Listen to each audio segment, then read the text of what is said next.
¿Qué tal? Muy buenos días a usted que nos sintoniza siempre acá en su programa Enfoque. En el día de hoy, como siempre, estamos hablando de un tema muy, pero muy interesante y cómo no si estamos en pandemia. Así que ahora nos corresponde hablar de cómo se ha comportado el COVID-19 en nuestro país. Para eso, nosotros tenemos como invitado a nada más y nada menos que al doctor David Monterrosa, quien es investigador médico en COVID-19. ¿Qué tal, doctor? ¿Cómo está? Muy bien, por acá siempre tratando de aportar a la comunidad de su programa información lo más verídica posible y que pueda ayudar a tomar buenas decisiones. Verdaderamente encantado de tenerlo por acá y precisamente vamos a hablar de eso. ¿A qué se refiere en cuanto estamos hablando al COVID? ¿Por qué variante nos vamos a ir? Y la primera pregunta que me encantaría hacerle es esta comparativa de cómo se ha comportado el COVID a inicios de 2020 como tal, que inicia esta pandemia,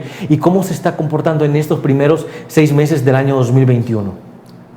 Bueno, a diferencia de las curvas esperadas en los demás países o el comportamiento epidemiológico normal del COVID, tenemos que sí arrancó similar a todo lo que veíamos en el mundo en finales de mayo, junio, julio, con una ola que fue casi desborde el sistema de salud. Quiero decirles que la ocupación de camas estuvo hasta el 90-95%. Realmente siempre hubo un espacio, ¿no?, para ellas.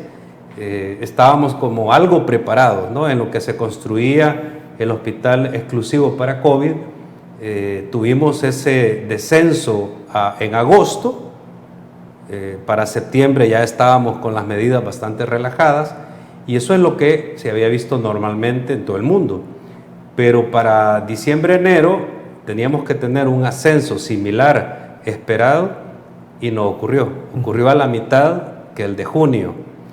Y ahora, en un año después de la primera ola fuerte, junio-julio del 2021, estamos teniendo un leve ascenso bastante prolongado según la curva que reporta la página oficial covid19.gov.sb.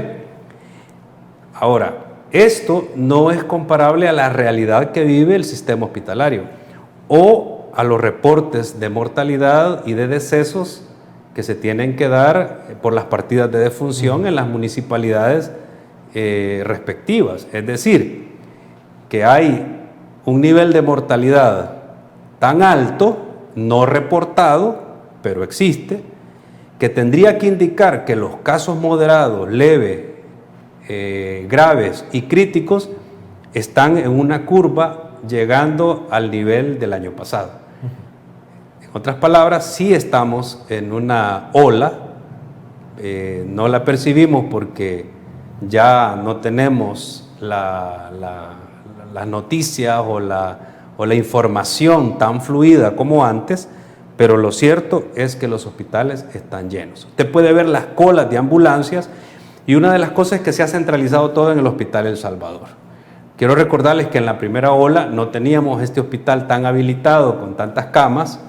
Se trataba a pacientes en el San Rafael, se trataba a muchos pacientes en el MQ, en el General. En el Amatepec se empezó a tratar un poco tardío, pero el ISLA Amatepec, y luego que se habilitó el de la Unión, el de San Miguel, perdón. Ahora se está centralizando todo en El Salvador, pero lo que sabemos es que hay un desborde. No podemos confiar en las estadísticas, esa sería mi observación, por lo que en epidemiología, si no puedes confiar en la estadística, no puedes determinarlo a ciencia cierta si estamos en una tercera ola. Pero lo que la gráfica dice es que es una tercera ola. Entonces, nosotros podríamos mencionar también que la gente se ha calmado en alguna medida porque no alcanza a percibir esta segunda ola y por eso, no, lo que pasa es que ahorita el COVID ya está pasando. ¿Será por eso? Bueno, desde que se relajaron las medidas en septiembre del año pasado, que fue supuestamente por cuestiones de ley, que la Corte, ¿se acuerdan?, que era inconstitucional seguir con esto, pero, y sin embargo, siempre se hacían cuarentenas focalizadas. Lo que no se ha hecho en este país desde el principio es hacer la atención primaria. Es decir, donde hay un foco de COVID, atenderlo verdaderamente. Se hicieron aquellos cierres como del Puerto de la Libertad, de Corinto en Morazán y de Chalchuapa en Santa Ana, pero de eso no se tuvo ningún otro esfuerzo verdaderamente en salud pública para atender esos casos emergentes y hacer una contención primaria, sino que los casos se van de un lado para otro, hay mucha circulación de personas. Desde septiembre vinieron las fiestas de fin de año, luego las elecciones de febrero, la Semana Santa, la final del fútbol, y ahora que se tiene todo el poder y toda la autoridad para hacer medicina pública preventiva, hacer controles de cuarentena focalizados, no se ha hecho. Entonces la gente, al no tener una autoridad en salud pública verdaderamente real, científica, con criterio, lo que la gente dice es, entonces las cosas andan bien. Los jóvenes salen, hacen lo que les da la gana, por acá, por allá. Los niños también empezaron a ir a las guarderías, a la escuela. Y lo que sucede es que los chicos son transmisores de estas variantes del virus, que es otro tema. Y ahora estamos teniendo estos resultados. Ok, como tal, ¿qué es lo que el año pasado se vivía un debate entre el gremio médico y también entre el colegio como tal, el colegio médico? Entonces, ¿qué era lo que proponía el colegio médico y el gremio de doctores? ¿Sí? Respecto a lo que estaba proponiendo el gobierno, porque dicen, nosotros no se nos consultó y si se nos consultó no tomaron en cuenta nuestras opiniones. ¿Qué se debía hacer entonces? Es lo que estoy diciendo, o sea, focalizar dónde se presentan los casos y hacer una contención. En epidemiología sí se tiene que hacer, con un criterio médico, con un criterio científico. La situación es esta, por ejemplo, países que han manejado un poco mejor esto en el sistema público, los políticos tenían que apartarse del manejo de la pandemia, pero cuando la pandemia se maneja con criterio político, entonces no tenés seriedad. Eso es lo que propuso el Colegio Médico. El Colegio Médico también, por ejemplo, para que tengas una idea de las diferencias que hay entre el gobierno central, Ministerio de Salud y Colegio Médico, estamos claros que entre más vacunas hay en un país, es mejor. Y entre más variedad de vacunas también. Bueno, el Colegio Médico planteó la importación de 300,000 dosis de Sputnik V o Sputnik 5 de Gamalaya Laboratorios. 300,000 dosis que iban a ser dadas a sus asociados. Y a los parientes de los asociados iban a ser vendidas, digamos, a un precio simbólico. Eso es la libertad de elegir, ¿no? Del criterio de elegir. De que si alguien quería pagar $20, $25, tampoco iba a costar tanto, ¿no? Por esta vacuna se le podían poner. Tenemos 300,000 dosis que ellos plantean y tenían el trato, pero no fue aprobado por la Dirección Nacional de Medicamentos. Ahí tú tienes una decisión política afectando los resultados de la pandemia. Si el Colegio Médico va a importar a título personal 300,000 dosis y yo le bloqueo ese acceso porque no quiero que las vendan, por esto o aquello, por cualquier sea el resultado, eso afecta a la pandemia. Igual que las pruebas de laboratorio. Te quiero contar que en agosto nosotros traíamos pruebas por ahí, nos llegaban pruebas de anticuerpos y no podíamos importarlas. No teníamos acceso los privados a tener criterio para tratar al paciente. Para un paciente tú poderlo tratar necesitas evaluación de laboratorio. Y al principio, esto ya hoy ya no es así, pero al principio el único que hacía la prueba PCR-RT, el hisopado para comprobar COVID, era el Ministerio de Salud. Yo pienso que ese es el punto medular de esto. Cuando manejas algo tan serio, con criterio político y no con criterio de ciencia. Ahora, también, lo que me gustaría saber es respecto a las estadísticas. Usted menciona que últimamente no se puede confiar mucho en ellas. Entonces, quería mencionar, el año pasado muchos salvadoreños estaban indignando por cómo iban muriendo los profesionales de la salud. Pero nosotros también en ese sentido podemos ver un cambio, porque ya nadie dice como que, no, bueno, se murió este médico, se murió esta doctora, se murió este enfermero, esta enfermera. Entonces, nosotros tenemos estadísticas de cuántos profesionales de la salud han muerto en este 2021 o hasta en eso se ha frenado. No, son información reservada. Todo es información reservada. Por ejemplo, los casos de mortalidad el día de ayer fueron 8, pero la morgue tiene 30. Entonces, la realidad es que hay en la morgue 30 y el resultado o el reporte dice 8. Entonces, ¿a qué le voy a creer yo? ¿Al número que dice 8 o que la morgue tiene 30 cadáveres en un hospital exclusivamente COVID? Esta es la respuesta. Entonces, a los médicos, muchos no se les hizo prueba, murieron sin prueba. Partieron profesionales, especialistas en el campo muy valiosos, gente que tenía alguna susceptibilidad al virus, porque acá viene otro misterio. ¿Por qué a algunas personas les afecta tanto y a otras no? Se ha hecho una investigación, se ha hecho un estudio ya retrospectivo, ya para un año podríamos hacer algún estudio retrospectivo. ¿Puedo ir yo al ministerio, al hospital y pedir los expedientes? No puedo. Es información reservada. Esperamos que a futuro se desclasifique esto y podamos aprender qué es lo que pasó. ¿Por qué en una misma familia uno era médico y 4 más murieron y alrededor de ellos nadie?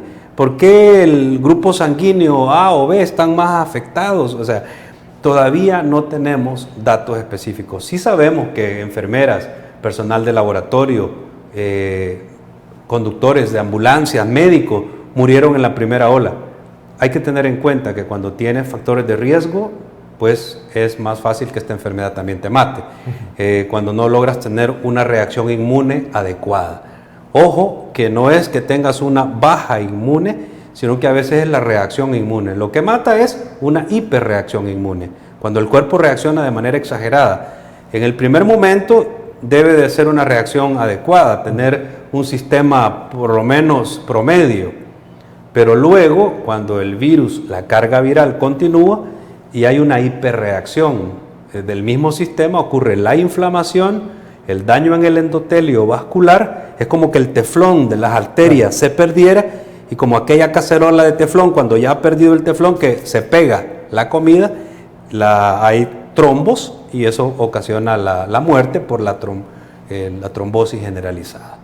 Entonces, no se sabe todavía casi nada de los estudios porque no tenemos la información correcta. Pero yo creo que el colegio médico y algunos colegas en el sistema público, conozco a muy buenos profesionales ahí, van a hacer estos estudios y vamos a ver qué pasó con los colegas, porque tenemos tasa parecida a la de México en mortalidad, cuando México pues ha tenido muchos más casos. Y otra cosa es que el tamizaje, hasta ayer creo que cambió, pero el tamizaje, es decir, las pruebas diarias, no pasaban nunca de 2.400.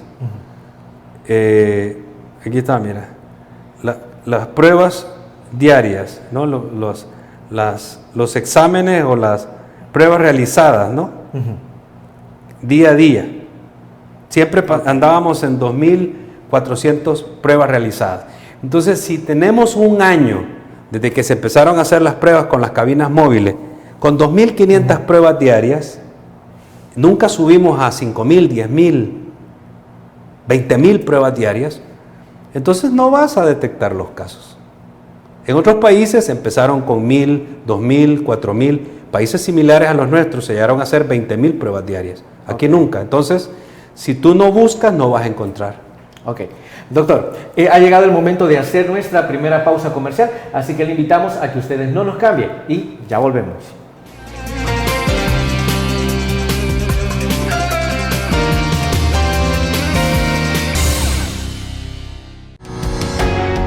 Samvar, una empresa que cree en la sostenibilidad ecológica y en la cultura de productos biodegradables en El Salvador, decididos a proveer las mejores soluciones en limpieza, porque cuidar el medio ambiente es tarea de todos.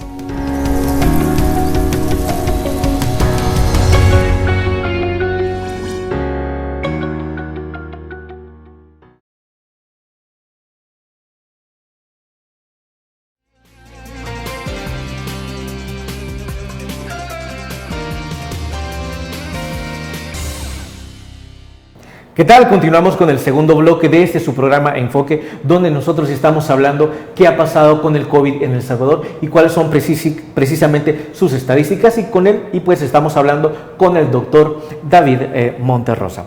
Ok, doctor, estábamos comentando sobre el hecho de que había una evolución de las pruebas, que primero se hacían 2.000, 3.000 pruebas, pero había como un problema con esto, algo que no cuadraba. ¿Qué era eso que no cuadraba? Bueno, que las pruebas se hacen de manera similar todos los días, entonces no puedes obtener un incremento de casos más de lo que esa limitancia de pruebas te da. Ya, lo que en la estadística no cuadra es que tienes la cantidad de casos moderados. No tenemos hoy la estadística, pero usted lo puede buscar en la página de COVID, la cantidad de casos, mira, asintomáticos, leves y moderados, quintuplica a los críticos y a los severos. Hoy tenemos como 300 casos en intensivos, pero quiero decirles 300. que 300 en intensivos, pero quiero decirle que, por ejemplo, hospitales privados, sus 12, 13 camas están ocupadas. Hospital Militar estuvo el último mes topado. ¿Ya? La Matepec ya de nuevo con casos. Y otros que no consultan, ¿no? Entonces, pero tenemos una grada demasiado severa entre el grueso de casos críticos, graves y los moderados. Creemos que hay una línea o una cantidad de personas que están muy mal y no consultan en los hospitales. Se la pasan en casa y esa mortalidad son subregistro. Aquí vamos al tema del subregistro, ¿no? Subregistro existe en todos los países, pero vamos, nosotros no tenemos ni 3.000 muertos en un año. O sea, eso es como creérselo, es un cuento chino, porque multiplica esa cantidad por 4. O sea, tenemos 9.000 a 10.000 por COVID. Ya, sin contar que la influenza H1N1 siempre mataba de 700 a 1.000 salvadoreños anuales. Entonces, y otras causas de neumonía, porque aquí los niños, gracias a Dios, están librados. Pero ahora con la nueva variante se están afectando niños y algunos jóvenes.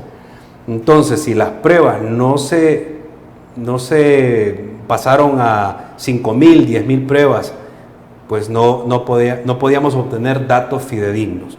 Lo que sí es cierto es que ahora hay jóvenes enfermando y algunos niños, y eso tiene que ver con la vacuna, ¿ya? O sea, con que no están vacunados. Ok. ¿Ya?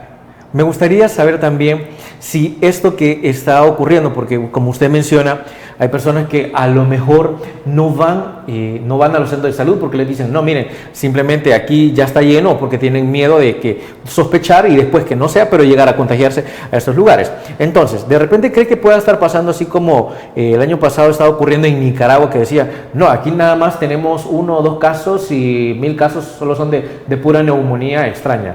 ¿Será que por ahí podríamos estar confundiendo eso y que esa supuesta neumonía? Sí, hay muchos casos tratados en casa y hasta que verdaderamente están desesperados, pero solo un 3 a un 4% de los pacientes van a necesitar cuidados verdaderamente hospitalarios. Lo que sucede es que si yo a un caso leve, moderado, lo llevo al hospital, la carga viral de un hospital que no fue diseñado como hospital, sino que era el pabellón centroamericano número 1, por ejemplo, donde los pacientes y la ventilación puede llevar el virus de aquí para allá.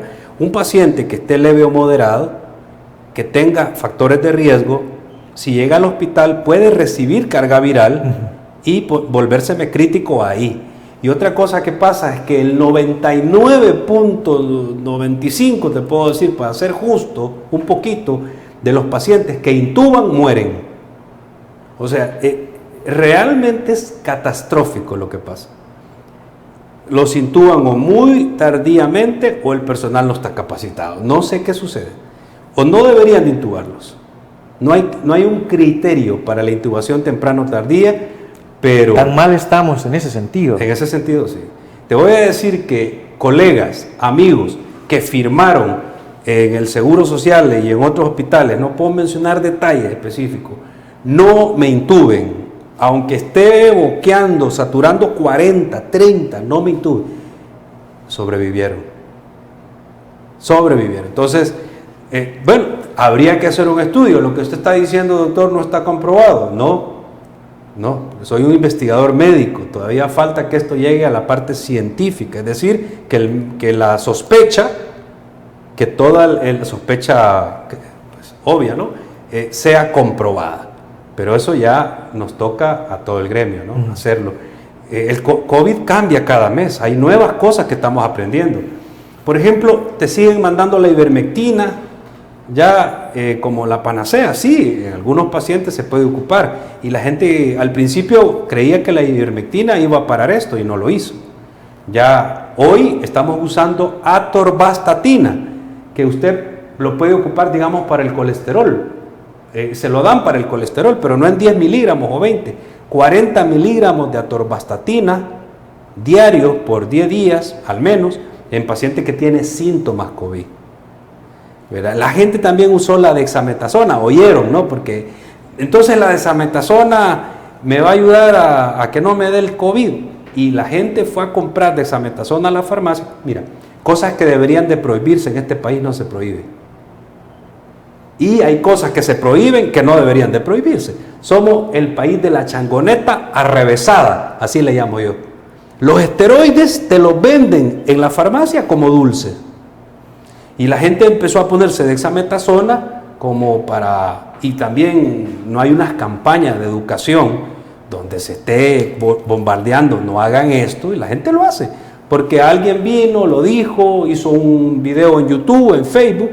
La gente empezó a usar medicamentos sin criterio. Y la dexametasona, quiero advertirle a tu teleaudiencia, es altamente peligrosa sin criterio médico. Si tú te pones dexametasona antes de tener los síntomas de gravedad, vas a provocar que te lleguen los síntomas de gravedad más rápido y que logres la hospitalización. La dexametasona se debe dar con criterio médico en pacientes que ya están en cierto nivel. Y ese es criterio médico, claro. No lo voy a decir acá, pero no la usen como preventivo. Hay personas que me dicen, mire, ¿y por qué a mi primo, a mi hermano o a él no le pone dexametasona y a mí sí me puso? Porque tú venías en la primera ola con carga viral, sin inmunidad de rebaño, sin inmunidad por vacuna, sin inmunidad en el ambiente, de nada, desaturando, con fatiga, febril, y entonces por eso te la puse. Pero tu pariente sí tiene COVID, pero tiene COVID. Pues sí, porque otra cosa es la prueba. La gente que dice, mire, me salió negativa la prueba y están muy mal. La prueba te puede salir falso negativo y es positiva. O sea, no podemos confiarnos totalmente en las pruebas porque hay errores también en esto. La clínica manda. Doctor, ¿han habido casos de envenenamiento? Envenenamiento por medicamento. Mira, claro. Repito, los estudios los vamos a conocer en este año y en el próximo. ¿Cuánta insuficiencia renal se va a desencadenar por la ivermectina? Hubo gente que se inyectó ivermectina de uso veterinario, porque la ivermectina es para las garrapatas. Para eso es. ¿Y cómo es posible que las puedan adquirir? Y para los piojos. Bueno, porque al principio se vendía así, o yo creo que ya necesita receta. No, sí ya necesita receta. Pero la gente llama, tengo síntomas COVID, llama al 132 y te mandan la ivermectina a tu casa. Y probablemente no necesites eso. El aislamiento, el lavado de manos, el uso de la mascarilla, siguen siendo bien importantes. Y el comer alimentos en cualquier lugar es peligrosísimo en la nueva variante. Porque la nueva variante viene fecal oral. Es decir, la transmisión no es por toser o por estar en contacto respiratorio, ¿no? En un ambiente cerrado, sino que la nueva variante es por la contaminación de los alimentos, de las heces. ¿Ya? Y esto los chinos y otras personas empezaron a hacer hisopados rectales hace ratos. Pero acá, por ejemplo, se te hace énfasis en el uso de la mascarilla, por ahí la han dado, pero no en el lavado de las manos y jabón. Porque no hay agua en muchos lugares. Claro, agregando ese problema, ese factor que tenemos, que muchas familias, primero, no tienen agua potable para lavarse las manos y segundo, el agua que tienen es contaminada.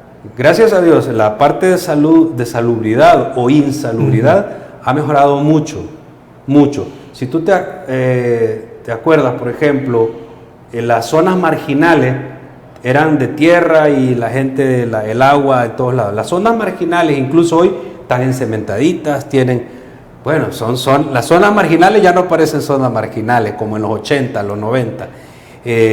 No tenemos el nivel de insalubridad que India, por ejemplo, para que haya surgido el hongo negro, pero que tenemos hongos oportunistas, hay.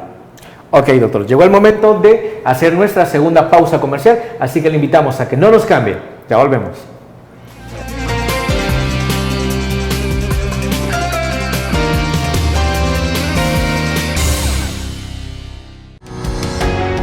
Samvar, una empresa que cree en la sostenibilidad ecológica y en la cultura de productos biodegradables en El Salvador, decididos a proveer las mejores soluciones en limpieza, porque cuidar el medio ambiente es tarea de todos.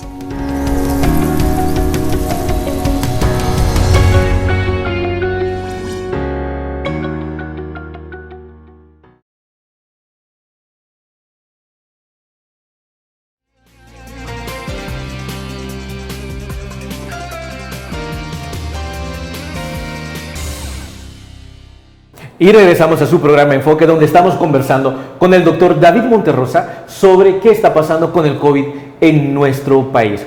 Doctor, además de todo esto que nos está afectando, hay mucha gente que no tiene claridad sobre cómo están estas variantes y cuántas variantes existen. Ya hablábamos de una, que es la transmisión fecal oral, si no me equivoco. Entonces mucha gente se pregunta, ¿es esta la única variante que hay? Número uno. Y número dos, ya existe en nuestro país. ¿Qué nos puede decir? No, o sea, la transmisión fecal oral es una forma de transmisión. Es una existe forma. La forma respiratoria, pero a esta forma de transmisión, que hoy tiene que ver con una nueva variante, no se le presta atención a la medida preventiva, decía yo, que es el lavado de manos. Okay. Vaya, mira, los virus, todos los virus tienen una adaptación, un mecanismo de adaptación. Los virus están en el área de los animales, ¿no? En la selva, digamos. Solo son de afectación a animales, como este virus se cree, ¿no? Como el VIH también se creía que afectaba solo a algunos monos verdes en África, cualquier idea o invento de estos. Pero no. Pues no estamos totalmente seguros porque ya no hayamos que creer. Pero bueno, estos virus están nada más afectando a animales. El coronavirus SARS-CoV-2. Luego pasa al ser humano en Wuhan, China, hace más de año y medio, 2 años quizás, probablemente 2 años, porque fue antes de lo que nos dijeron. La OMS lo cubre, ¿verdad? Y acuérdate que Donald Trump, por ejemplo, se salió de la OMS porque él dijo, ustedes son los responsables de esto que pasa, porque alertaron de manera muy tardía. De hecho, Taiwán, que tiene espiados a sus similares chinos, ¿verdad? La misma nación, misma raza, misma gente, ellos hicieron bloqueos previos a diciembre y tenían controles sanitarios previos, por eso Taiwán no se afectó. Entonces tenemos este virus que hoy va al ser humano, inmediatamente el virus va a buscar adaptarse, porque el virus es un parásito obligado. El virus no puede andar libre en tu cuerpo, necesita ir a una célula. Entonces la proteína S, la proteína Spike, famosa de este virus, y la parte de la corona, ¿no? Pues va y busca adaptarse en el ser humano. Cuando el ser humano empieza a tener, el huésped empieza a tener resistencia, inmunidad, el virus lo que hace para seguir parasitándote es que muta y surgen las variantes. Entonces la Organización Mundial de la Salud, el CDC en Atlanta, le asignan alfa, beta, gamma, delta, letras del alefato griego, ¿no? Del abecedario griego, de las letras griegas. Entonces empezamos con la variante que se alertó, la alfa, por ejemplo, que era británica, pero ahora estamos con variante delta. Ya hubo 4, 5 variantes importantes. En medio de ellas hubo mutaciones que no sabemos cuántas. Como el tipo de virus está todavía en proceso de investigación, pero sí sabemos que esta variante es más virulenta, es decir, te lleva más rápido al hospital y es capaz de infectar a más personas y jóvenes. Y que los síntomas son diferentes a lo que teníamos el año pasado. El año pasado el salvadoreño, que es achacoso, a todo el mundo se le quitó el olfato y el gusto, lo cual sucede en un 20-30% de pacientes COVID. Pero en El Salvador todo el mundo perdió gusto y olfato. Daba tos y fiebre. La tos no era productiva. Casi no había secreción nasal. Hoy día, alerta, es como una gripe fuerte. Esta nueva variante, ya tengo casos, te da secreción nasal, dolor de garganta, dolor para tragar y un dolor de cabeza espantoso con tos seca, que luego se hace productiva. El problema es que cuando la tos empieza a hacerse productiva es que ya tenemos afectación bronquiolar y del pulmón. Entonces, hay que consultar de manera temprana, no esperarse en casa a que, bueno, ya va a pasar 7 días de dolor de cabeza, porque se confunde con dengue. También duele el cuerpo. Entonces, hay muchas virosis, muchas enfermedades virales que duele el cuerpo, duele la cabeza, dan fiebre, sensibilidad a la luz, como el dengue. Y eso es otra cosa. Mira, nosotros no dejamos de tener dengue, ni niños muriendo por dengue. La fiebre tifoidea está en auge desde mayo. Entonces tenemos fiebre tifoidea, tenemos dengue, tenemos este virus, el influenza. Entonces la nueva variante se confunde y algunos médicos que no están preparados o no están alertados podrían decir, bueno, no, mira, esto no parece COVID. Quiero decirles, todo es COVID hasta que se demuestre lo contrario. Así debe tratarse. Yo recomiendo entonces siempre el acetaminofén, ¿verdad? La hidratación, tratar los síntomas, pero por favor, dar también el kit de vitaminas, está bien. La atorvastatina, 40 miligramos a los doctores, a los médicos. Y si tienes estos síntomas severos, diarios por 10 días al menos. No te va a causar daño hepático 10 días. Ya, si tú tomas atorvastatina por un año, en dosis tope 40, te puede dar alguna afectación hepática. Claro. Algo más que yo quería saber, doctor, porque no hay suficiente concientización de las personas respecto a las variantes de COVID. ¿Y por qué lo menciono? Por ahí estaba viendo que hay un sector de la población que dice, no, bueno, lo que pasa es que en efecto estas variaciones son más virulentas, tienen más probabilidad de contagiarse, pero hay menor probabilidad de que te mate. De morir. Exactamente, hay menor probabilidad de morir. Entonces, ¿de qué nos estamos preocupando? Es cierto. Pero lo que está pasando es que los que van a morir son los susceptibles. Los que van a morir son los que tienen menos recursos para tener a tiempo tratamientos oportunos. O sea, mira, al pobre siempre lo va a morder la culebra porque siempre anda descalzo. Entonces, si tú no tienes los recursos, puedes consultar a un infectólogo. Tú empiezas a tener los primeros síntomas y llamas al doctor. Aquí han venido los doctores, los infectólogos, los virólogos, los intensivistas. Llámale, consulta. Llega una enfermera de intensivos de cuidado en tu casa, puedes traer oxígeno. Te empiezan a dar tratamiento de manera temprana. Tienes el recurso. COVID cuesta $300 diario en casa, por lo menos.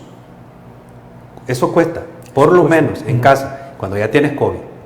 Entonces, y consultar de manera oportuna a estos profesionales, que bien, pero la gente no tiene estos recursos, entonces van deteriorándose en casa, pueden comprar una cosa, no pueden comprar la otra, y esto los complica. ¿Y a quién va a complicar? A los viejitos. Siempre tenemos mortalidad en gente mayor. Los que se libraron en la primera ola, no se libraron en la segunda. Estamos perdiendo gente mayor, gente de 40, 50, 60 años. Sí, han muerto de 20 y 30.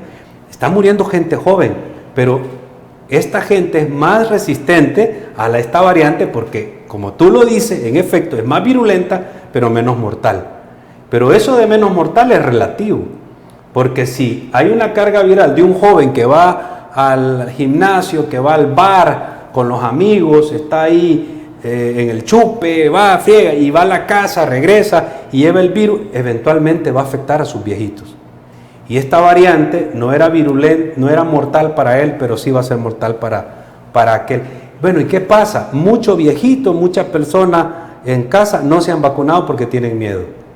Si tú no logras la inmunización al 100%, no logras detener la enfermedad. En 1999, cuando combatíamos poliomielitis, y cuando yo estaba en mi año social, unos años antes, porque parece mentira, pero tengo 26 años de graduado, de ser médico, Seamos joven. y estábamos llevando la vacuna de la polio. El criterio que teníamos del gobierno en aquel tiempo, de los especialistas de OPS, decían, hay que lograr la cobertura del 99% al 100%. ¡Wow! Eso es que ningún niño se quede sin vacuna. Porque si un niño se queda sin vacuna, 2 o 3, y llega la polio por ahí, esto lo transmite a los demás niños que no están inmunizados todavía. Entonces, así vamos. Hay que lograr el 100% de la vacuna. Si tú no te has vacunado todavía, vacúnate. ¿Con cuál vacuna? Con la que sea. Con la que sea. No tenemos las mejores opciones, pero bueno, la que sea. Porque te puede evitar la UCI. Y gracias a Dios que la Pfizer parece que viene para ustedes, los jóvenes. Porque la Pfizer está aprobada en niños de 12 años para arriba, ya por la FDA. Ok.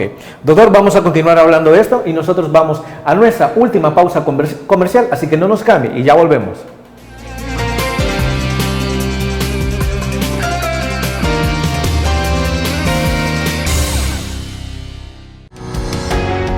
Samvar, una empresa que cree en la sostenibilidad ecológica y en la cultura de productos biodegradables en El Salvador, decididos a proveer las mejores soluciones en limpieza, porque cuidar el medio ambiente es tarea de todos.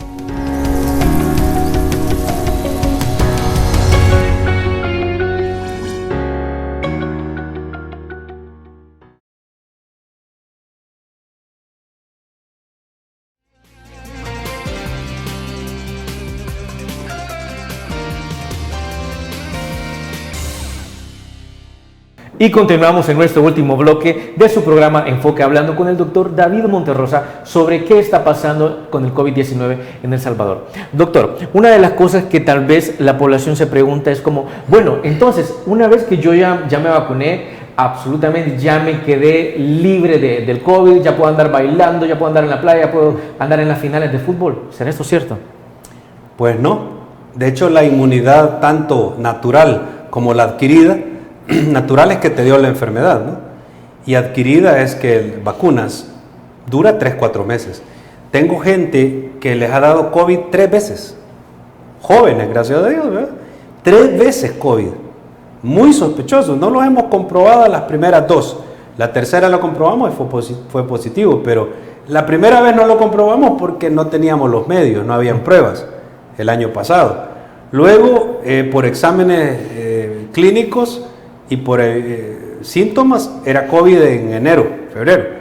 Y hoy en esta tercera ola se volvieron a contagiar. Hoy sí ya se pueden hacer hisopados, ya están las pruebas por ahí, se comprobó. Entonces, pero estas personas son fuertes, su sistema reacciona de manera adecuada, no los mata, ¿ya? Pero ellos sí pueden ser transmisores para otros. La vacuna te garantiza en un 95, un 100%, con las 2 dosis, de que no vas a llegar a la UCI. Pero te puede, a cuidados intensivos, que no te vas a poner grave, pero sí te puede dar COVID.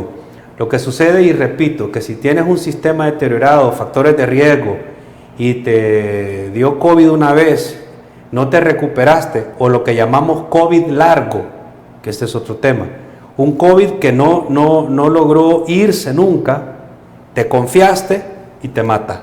Sucede.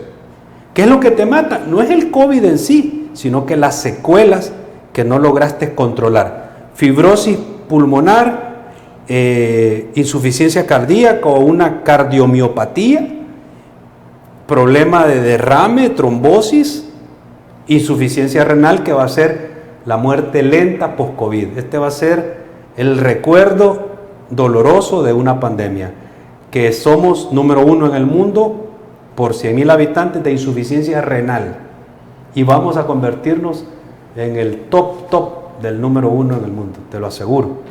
Nos vamos a los penaltis con Nicaragua. Ya los nicaragüenses sí ocultaron, y nosotros también. Los nicaragüenses no hicieron pruebas, nosotros hicimos, pero no las que debíamos. Los nicaragüenses no se están vacunando. Bueno, pero ¿por qué no murió la cantidad de médicos y enfermeras en Nicaragua como murieron en El Salvador?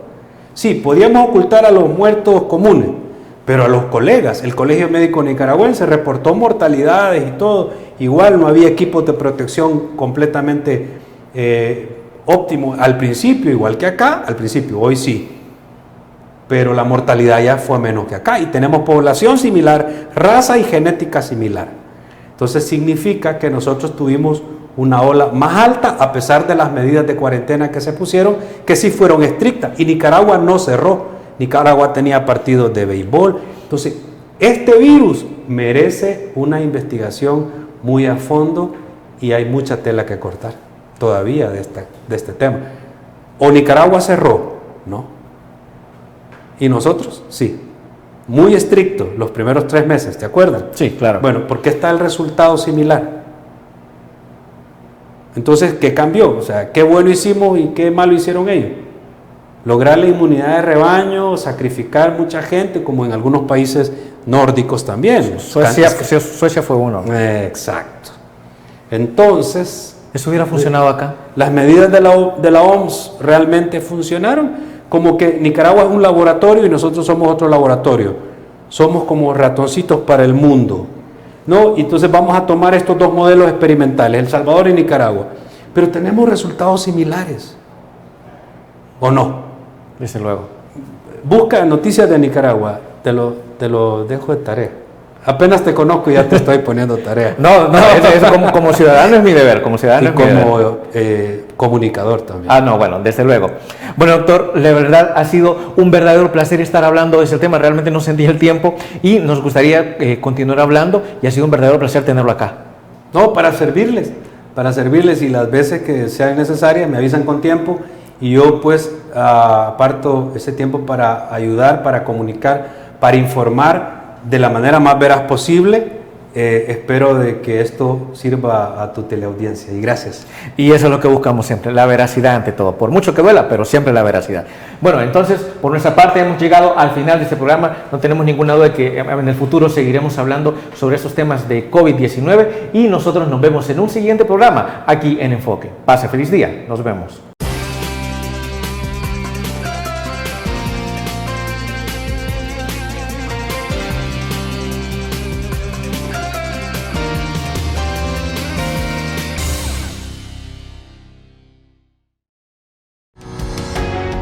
Samvar, una empresa que cree en la sostenibilidad ecológica y en la cultura de productos biodegradables en El Salvador, decididos a proveer las mejores soluciones en limpieza, porque cuidar el medio ambiente es tarea de todos.